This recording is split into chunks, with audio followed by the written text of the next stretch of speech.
konferensi meja bundar. Apa sih konferensi meja bundar? Konferensi meja bundar dilaksanakan pada tanggal 23 Agustus sampai 2 November 1949 di Den Haag, Belanda.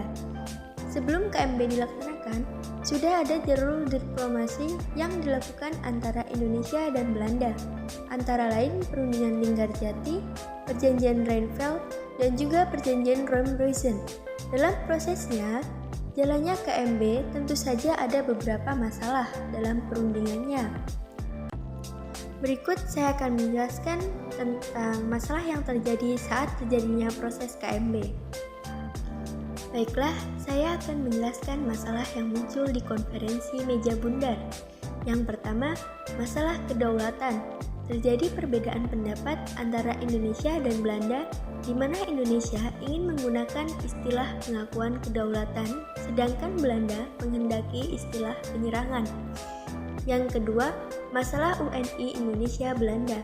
Perbedaan pendapat mengenai persatuan UNI Indonesia-Belanda. Indonesia menginginkan hanya ada kerjasama tanpa organisasi di dalamnya, sedangkan Belanda menginginkan kerjasama yang lebih dan adanya organisasi di dalamnya. Yang ketiga, masalah hutang. Indonesia berpendapat bahwa Indonesia akan mengakui hutang Hindia Belanda sampai penyerahan kekuasaan dari Jepang, sedangkan Belanda menganggap Indonesia harus menanggung semua hutang Belanda. Nah guys, sekarang kita akan membahas tentang hasil-hasil konferensi meja bundar, yaitu 1. Belanda mengakui RIS sebagai negara yang merdeka dan berdaulat. Kedua, pengakuan kedaulatan dilakukan selambat-lambatnya tanggal 30 Desember 1949.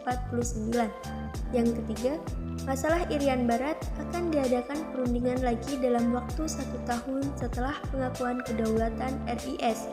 Yang keempat, antara RIS dan Kerajaan Belanda akan diadakan hubungan UNI Indonesia-Belanda yang dikepalai Raja Belanda. Yang kelima, kapal-kapal perang Belanda akan ditarik dari Indonesia dengan catatan beberapa korvet akan diserahkan kepada RIS.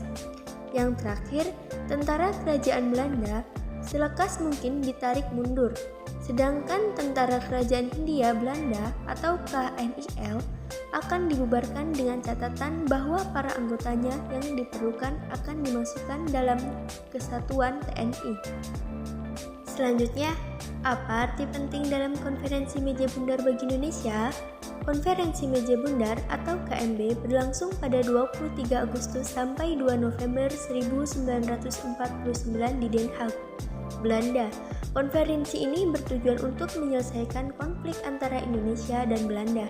Konferensi meja bundar memiliki makna penting bagi bangsa Indonesia, yaitu pengakuan kedaulatan Belanda terhadap kemerdekaan Indonesia. Nah guys, apa sih tujuan konferensi meja bundar? Konferensi meja bundar atau KMB dilaksanakan di Gedung Parlemen di Den Haag, Belanda pada tanggal 23 Agustus 1949 sampai 2 November 1949. Tujuan dari konferensi meja bundar adalah untuk menyelesaikan sengketa antara Indonesia-Belanda, sekaligus memperoleh pengakuan kedaulatan Indonesia yang merdeka dan berdaulat. Nah, selanjutnya kita akan membahas apa sih dampak negatif dari konferensi meja bundar. Yang pertama, Belanda mengakui kemerdekaan Indonesia. Yang kedua, Belanda menarik tentara Belanda di Indonesia secara keseluruhan. Yang ketiga, berhentinya konflik militer antar Belanda-Indonesia. Yang keempat, Belanda secara terbuka mengaku kemerdekaan Indonesia. Yang kelima, Indonesia melakukan pembangunan besar-besaran kapal perang Belanda ditarik dari Indonesia namun tetap diserahkan kepada Republik Indonesia Serikat atau RIS. Nah guys, untuk pembahasan yang terakhir adalah apa sih dampak positif dari konferensi meja bundar? Dampak positif konferensi meja bundar bagi Indonesia. Yang pertama, Belanda mengakui secara formal kedaulatan penuh negara Indonesia di bekas wilayah Hindia Belanda. Yang kedua, wilayah bekas jajahan Belanda diserahkan ke Indonesia tanpa bersyarat. Yang ketiga, Indonesia terbebas serta terhindar dari pasukan militer Belanda. Nah guys, apakah dari video yang tadi sudah cukup jelas dari penjelasan saya?